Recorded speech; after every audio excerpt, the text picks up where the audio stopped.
This is the actual bookstore owner right here. This man is very dedicated, put in a lot of work, very sincere brother. He loves our people with all his heart. And we're going to hear a word from the brother and see what he has to say.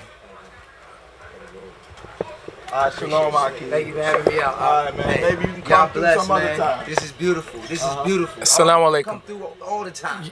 You know, go get a copy of this. the subject that is really not discussed is our relationship between our people from the African continent and the African American diaspora. Which, what I mean is that socially and economically, all the companies that's owned in the United States by African Americans, according to Black Enterprise, there's about 50 Black-owned companies. Now the question is, should these companies be doing business in Africa?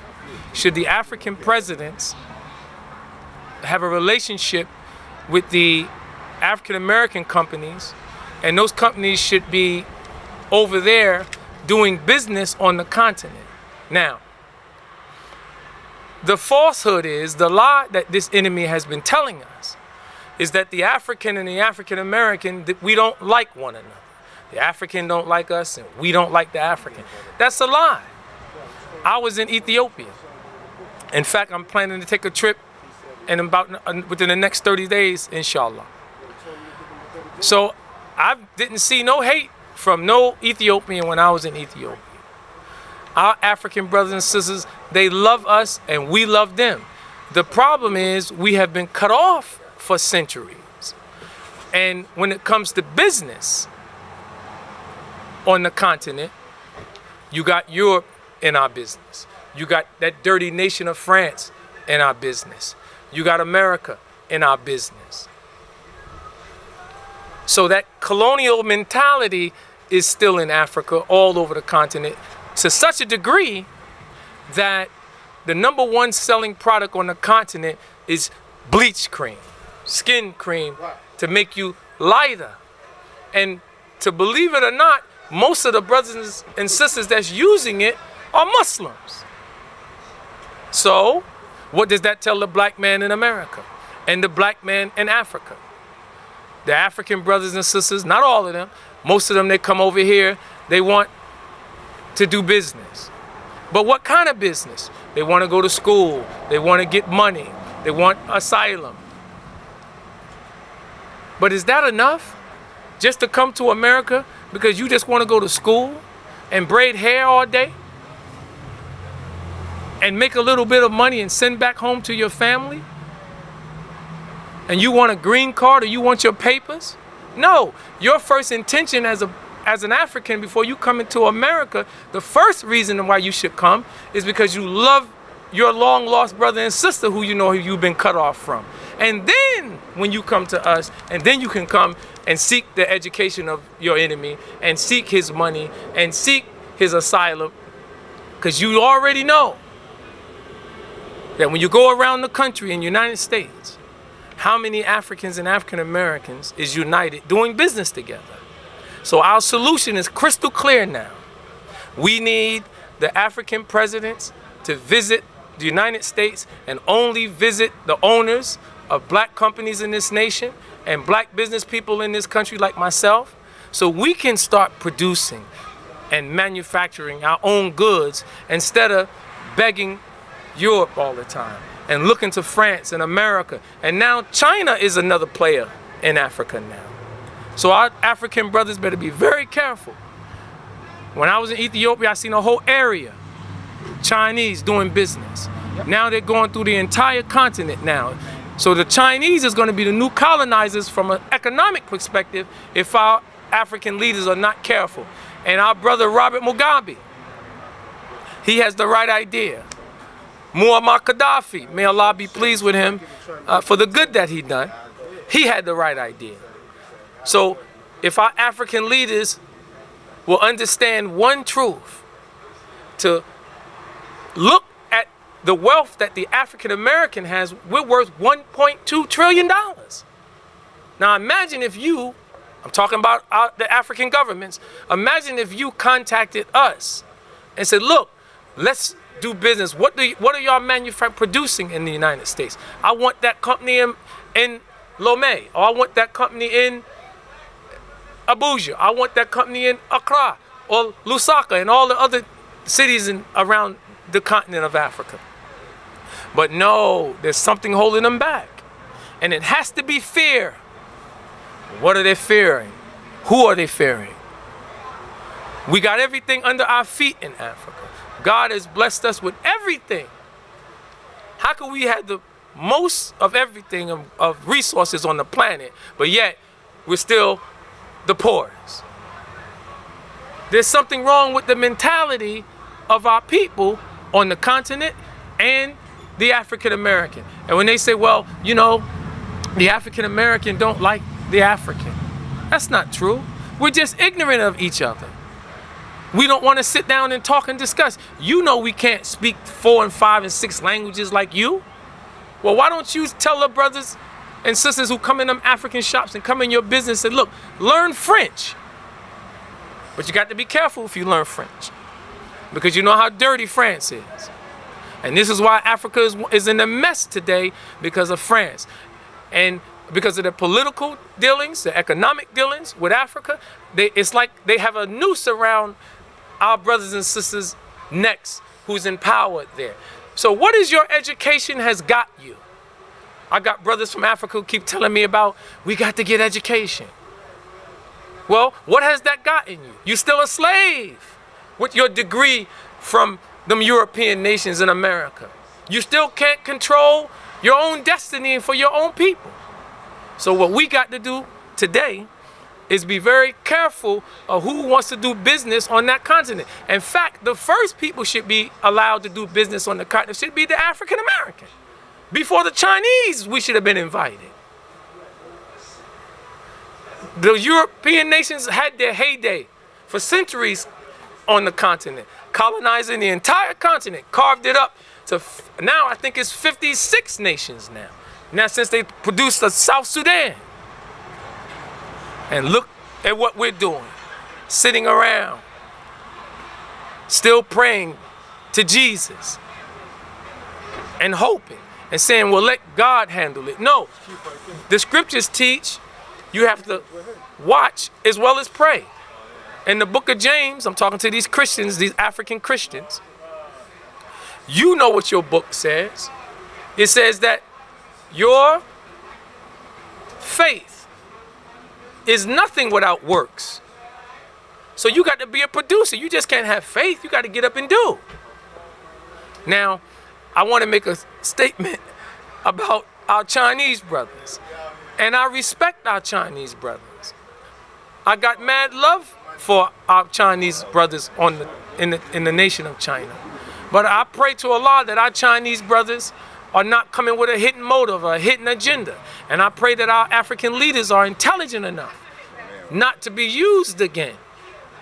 Now, I told an African brother, I said, brother, if our African leaders are not careful, and I'm not talking about Robert Mugabe, because I think he's one of the most brilliant leaders on the continent. I'm sure there's other ones that's just as brilliant, but I pray that they unite and come together. I told him, I said, before the 21st century is out, if our African leaders and brothers and sisters are not careful on that continent, they're going to have a Chinese restaurant in every village. So he laughed and joked. I said, no, you think it's a joke.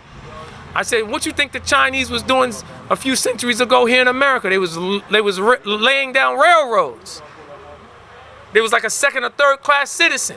What are they doing today in the United States? You can't go in a black neighborhood in this country and not find a Chinese restaurant in a black neighborhood.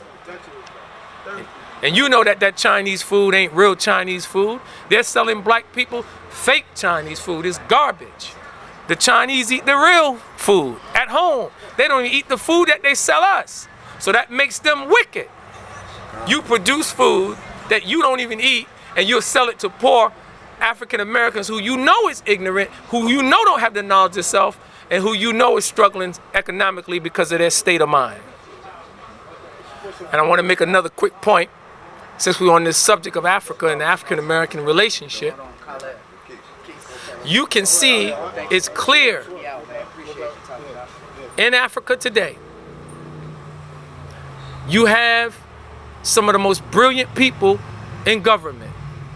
We have everything on that continent.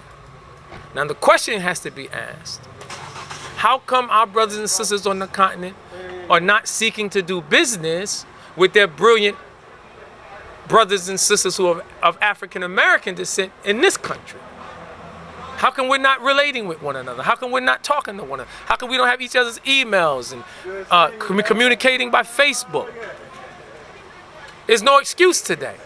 There's 3 black African magazines that talk about African business, and then you got the Black Enterprise. 3 of them. The New African, the African Report, African Business, and Black Enterprise.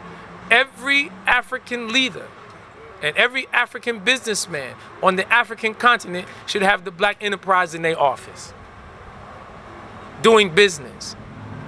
So we have to box out those who don't seek our best interests, who don't want to see the African and the African American united.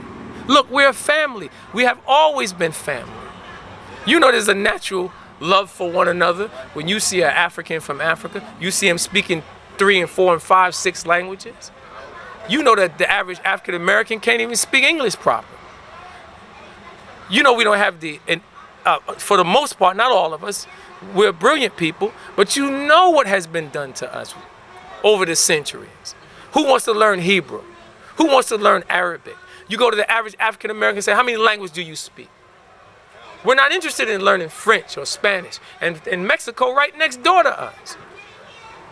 Think about that thinking. That's because we don't have an international and global thought process. The black man and woman in America must become international and global thinkers, and all of us must get our passports and go to Africa and go over there strictly to do business. Don't go over there with that foolish Negroism mentality that you portray here in America, loving your so-called enemy. And the same thing with our African brothers and sisters. They can't let Europe go. They can't let them go. I had a sister from the Congo. Wallahi, I had a sister from the Congo. And she showed me a little bottle of cream, a gel or something that makes your skin lighter. And I said, sister, what are you doing with that? And she says, it's for my skin. I said, well, where is it made at? She said, France. I said, you don't need that. She says, no, I want to get lighter because I'm ugly.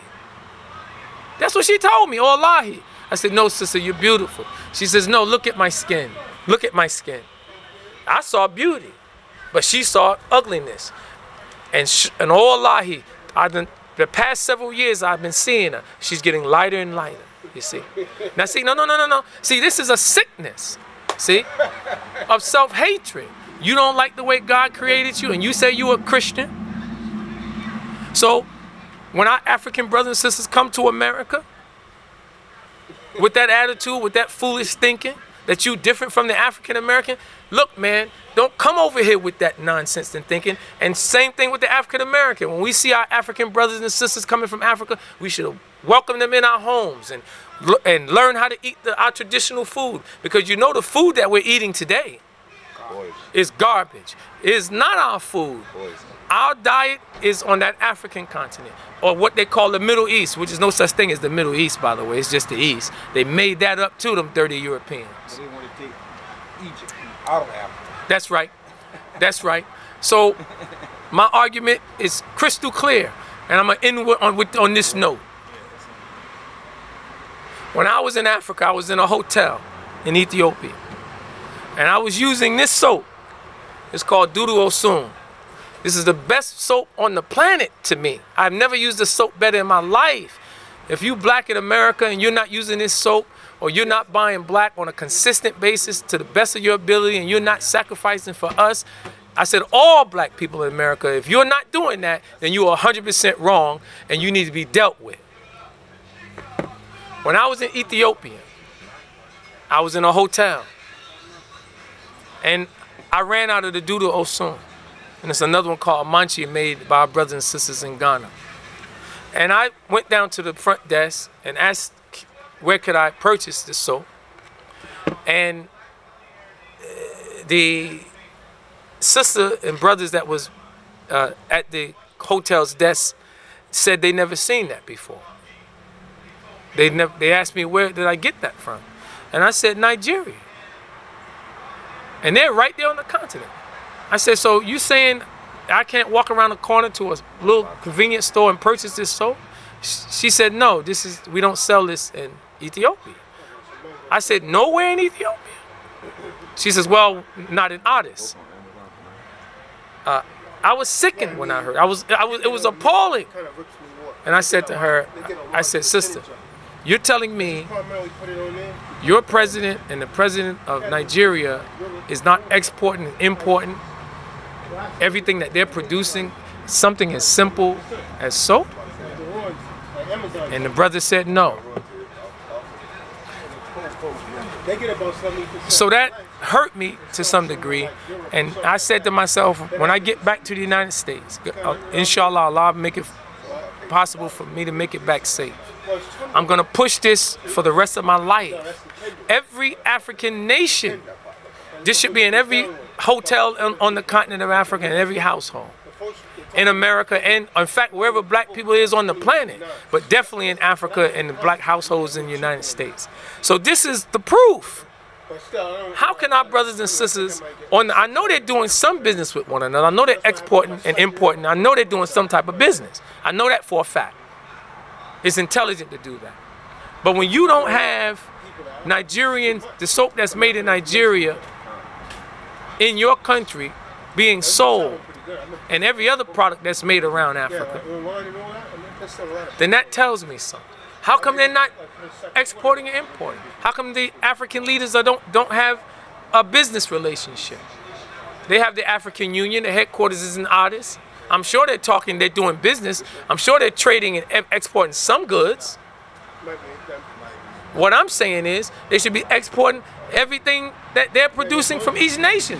It should be just the same way you can come to the United States, and the same thing what China's doing. You can't go on a nation on earth where you don't see a product that says made in China. So the goal is that we want to see a product in every black household in America where it says made in Africa. And then when we get to that point, before this century is out, and then we can sit down at the table and at least economically and do business, to do business with China and Europe equally, because we have the same economic power. And that's really what it's about. It's about economic power. And this is what Europe and America and China don't care nothing about. You think they want to see Africa knowing that they got all the resources and the wealth, but we're not manufacturing and producing our own goods on a scale that China and Europe and America is doing? It's time now for the African leaders and our people to manufacture and produce their own goods, because we have all the resources right there under our feet on that continent. So brothers and sisters, I want to thank all of you for listening, and Brother Tazadaq for being here at Timbuktu Bookstore today and promoting his book. And I hope that brothers and sisters come and get his book. It's being sold here at Timbuktu Bookstore. The Infliction of Commerce, Contract equals Law equals Contract, by our beloved brother Tazadaq. Alhamdulillah, Rabbil Alameen, Sadaqallah Adeen. Ameen.